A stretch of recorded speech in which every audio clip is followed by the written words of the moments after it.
खबर शामिल करते हैं मियां वकास अराई, सीनियर वाइस चेयरमैन पाकिस्तान अराई न्यूज़ की इस रिपोर्ट से। सीपीओ गुजरांवाला अयाज सलीम का कोटलद्दा का दौरा।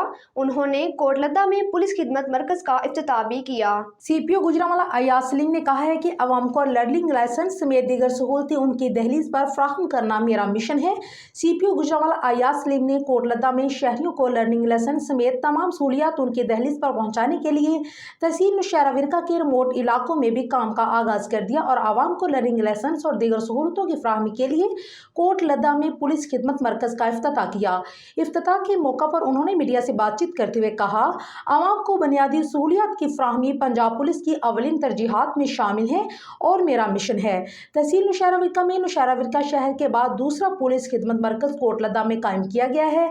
लर्निंग लाइसेंस के साथ साथ ड्राइविंग स्कूल का भी आगाज कर दिया गया है, जिसका डेमो भी किया गया।